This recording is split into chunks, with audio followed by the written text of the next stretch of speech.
Sir, Bangladesh में जो बदलता हुआ सियासी मंजरनामा है, ये नई दिल्ली के लिए इस कदर हसास क्यों हो रहा है? उनकी जो तरजीहात है या उनके जो खदशात हैं वो किस हद तक जेन्युइन दिखाई देते हैं? देखिए, बांग्लादेश में जो कुछ हो रहा है ये कोई गैर मुतवक्को बात नहीं है। और वहाँ के लोग जो हैं वो बड़े स्पिरिटेड लोग हैं, बहुत यानी मीनिंगफुल काम करते हैं। ये बांग्लादेशी था, बंगाली ही थे जिन्होंने पाकिस्तान की तख्लीक की जिम्मेदारी एक्सेप्ट की थी। आपको याद होना चाहिए कि मुस्लिम लीग जो थी हमारी, ये ढाका में बनी थी, और उससे पहले उसके बाद फिर ये इन्होंने बंगाल को तकसीम किया था, मुस्लिम मेजॉरिटी को अलहदा करवाया था, और फिर पाकिस्तान में भी इनको जब प्रॉब्लम्स हुए तो वो फिर अलहदा आज़ाद हो गए थे। कतई नज़र इसके कि हमने कोई कसर नहीं छोड़ी थी उनको अलग करने के लिए। तो बहरहाल अब जो वहाँ पे इन्होंने 10-15 साल जो हसीना के देखे हैं वो एक टॉलरेट नहीं कर सके और उन्होंने उसको उखाड़ दिया। अब जाहिर है कि खालिदा जिया का इंतकाल हुआ है, उसको बहुत लोग कर रहे हैं, फेयरवेल दे रहे हैं, लेकिन अभी उनके जो हालात हैं उन्होंने फैसला कर लिया है कि अगले इंतखाबात ये फरवरी में होने चले हैं जी। बस उनमें वो फैसला करेंगे, जो कुछ भी करेंगे तो उस पर वो अमल करेंगे। हमें उनके साथ जितनी भी हम सपोर्ट कर सकते हैं उनकी करनी चाहिए, लेकिन ये जो हमारे यहाँ कुछ लोग ये तवक्को करते हैं कि बांग्लादेश दोबारा पाकिस्तान की तरफ माइल होगा, बिल्कुल नहीं होगा। मैं आपको बता दूं, क्योंकि उनको अच्छी तरह मालूम है कि पाकिस्तान तो अपने जो मौजूदा सूबे हैं उनके साथ भी ठीक तरीके से नहीं रह सकता, तो इस वजह से वो हमारा हिस्सा दोबारा बनने का कभी सोच नहीं सकते। वो बांग्लादेश है और बांग्लादेश ही रहेगा। बस मैं ये कहना चाहता हूं। मेरा एक सवाल भारत को लेके है कि अवामी लीग के अमली सियासत से गायब हो जाने के बाद भारत के लिए किस नौइयत का खला पैदा होगा? बहुत, देखिए, उनके लिए ऑब्वियसली बड़ा सेटबैक था हसीना का सीन से गायब होना, लेकिन बांग्लादेश के अवाम ने, बिलखसूस वहाँ की नौजवान लोग जो हैं, यूथ जो है, और जिसको वो क्या जनरेशन कहते हैं, जनरेशन जी कहते हैं, तो उन्होंने हसीना को पिछाड़ दिया और भारत के पास और कोई चॉइस नहीं थी। लेकिन भारत की चूंकि जो पॉलिटिकल सिचुएशन ऐसी है कि वो बांग्लादेश में अपना रोल नहीं छोड़ना चाहेगा, और वो खालिदा की जो पार्टी है उसमें भी उसके कुछ थोड़े बहुत असरात हैं अभी भी, तो उनसे फायदा उठा के वो कोशिश यही करेगा कि अपने ताल्लुकात बांग्लादेश के साथ ठीक रखे। और ये हमें खामखा कोई बेचैनी नहीं होनी चाहिए कि अगर इंडिया के साथ वो ताल्लुकात अच्छे रखते हैं। मैं बताऊं आपको, ये हमें कुछ ऑब्सेशन हो गया है इंडिया का, इंडोफोबिया जिसको कहते हैं। यानी वो अगर अच्छे इंडिया के साथ ताल्लुकात रखते हैं तो क्या हम नहीं इंडिया के साथ, हमें भी अच्छे ताल्लुकात रखने चाहिए। ये और बात है कि मोदी ने कोई कसर नहीं छोड़ी है। मोदित्व का जो है ना, हिंदुत्व और मोदित्व ने बहुत हालात खराब कर दिए हैं, लेकिन जिस तरीके से आजकल हम बिहेव कर रहे हैं, सारा वक्त मीडिया एंटी इंडिया काम करता है। ये नहीं होना चाहिए। आजकल जो दुनिया बदली है। अच्छा सर, एक चीज, खान साहब एक चीज समझाइए। आप कहते हैं कि सर, आप कह रहे हैं कि सारा वक्त मीडिया जो है वो एंटी इंडिया जो है वो कवरेज करता है या उसकी तरवीज करता है। आप इस बात से एग्री करते हैं कि अगर वहां पे एंटी पाकिस्तान नैरेटिव बिल्ड होता रहे और हर चीज का इल्जाम पाकिस्तान के सर पे थोपा जाता रहे तो यहां पे खामोशी इख्तियार होनी चाहिए? नहीं, मैंने तो नहीं ये कहा। मैं सिर्फ ये कहता हूं कि हमें इतनी ऑब्सेशन नहीं होनी चाहिए कि हम हर वक्त इंडिया की गर्दान करते रहें।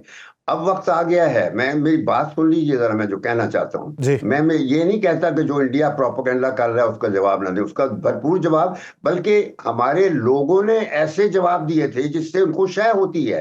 एक वक्त ये था, मोदी जो है उसने पहले दिन 2014 में आते ही उसने बांग्लादेश जाकर ये कहा था बांग्लादेश को कि बांग्लादेश हमने बनवाया था और अभी आप देखें हम पाकिस्तान के साथ क्या करने चले हैं, ये उसने कहा था।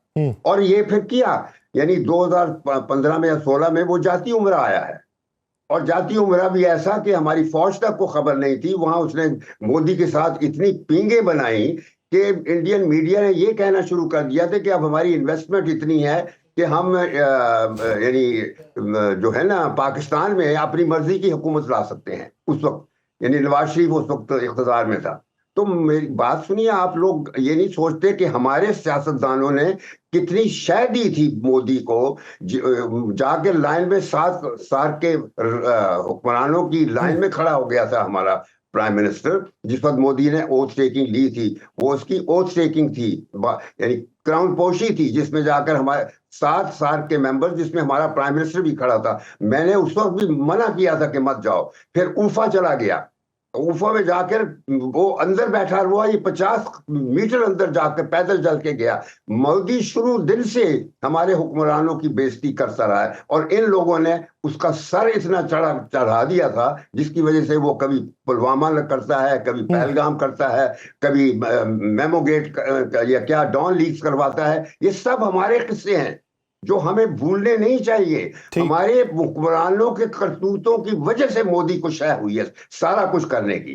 तो बेहतर यह होगा कि आप अपने आप को डिग्निटी से बिहेव करें, एक न्यूक्लियर पावर हैं, और उस तरीके से कंडक्ट करें। मैं इस वजह से कहना चाहता हूं कि इंडिया सिर्फ हमारा नेबर नहीं है, हमारे नेबर अफगानिस्तान भी है, ईरान भी है, उनके साथ भी अभी ताल्लुकात, हमारी तजारत ना अफगानिस्तान के साथ है, ना ईरान के साथ है, ना इंडिया के साथ है। आपका इंडस्ट्रियल व्हील तो चलता नहीं है, उसको तो चलाइए पहले। इन्वेस्टमेंट पाकिस्तानी कोई यहाँ पर करता नहीं है। और आजकल ये है कि जो ट्रंप है वो उसने दुनिया बदल दी है बिल्कुल, और उसकी वजह से चाइना और रशिया भी अपना रोल दोबारा इवेलुएट कर रहे हैं। पूरी दुनिया में रीइवेल्युएशन हो रही है, हमें भी रीइवेल्युएशन करनी है। ठीक, यानी हमें अपने किरदार की तरफ तो देखना है। लेकिन मैं सर अपने मौजू की तरफ वापस आता हूँ। बात बांग्लादेश के हवाले से है कि बांग्लादेश के अंदरूनी मामलात क्या हैं और सियासत किस तरफ को जानी है। मेरा एक सवाल है एनसीपी और जमात इस्लामी के हवाले से। जमात इस्लामी का अगर आप माजी देखें, शेख हसीना की हुकूमत उन्हें गद्दार करार देती रही, फांसियों पर लटकाया गया।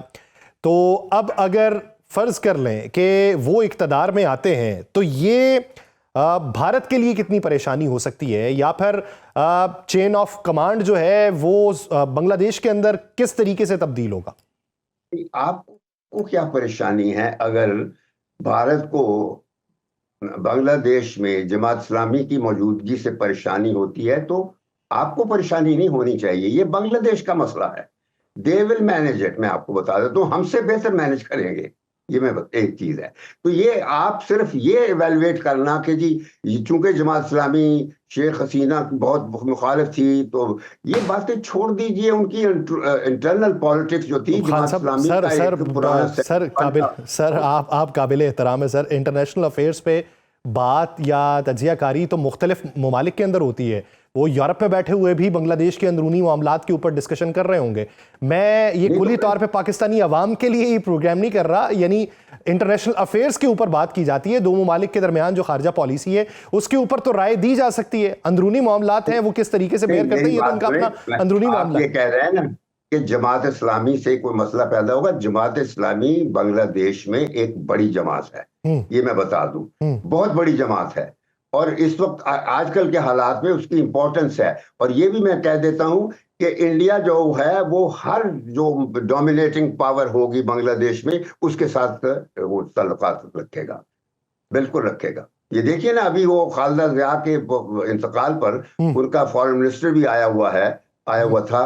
तो ये चीजें होती रहती हैं, ये छोटी मोटी चीजें हैं, इससे हमें भी परेशानी की जरूरत नहीं है, ना इंडिया को कोई परेशानी होगी। हालात इस खित्ते में अंदरूनी तौर पर खुद ब खुद बेहतर होते जाएंगे। मैं बताऊं, बांग्लादेश में लोगों को पता है कि उन्हें क्या करना है। वो ना आपकी मर्जी से कुछ अपनी कार्रवाई करेंगे, ना हमारी मर्जी से करेंगे। और खास तौर पर पाकिस्तान में कोई ऐसी तवक्को नहीं करनी चाहिए कि हम बांग्लादेश के अफेयर्स को मैनेज करेंगे। बांग्लादेश एक आजाद और सॉवरेन मुल्क है, आजाद और खुद मुख्तार मुल्क है। वो अपने फैसले खुद करेगा और वहां के हालात बेहतरी की तरफ गामजन हो जाएंगे। बहुत ज़्यादा अहमद खान साहब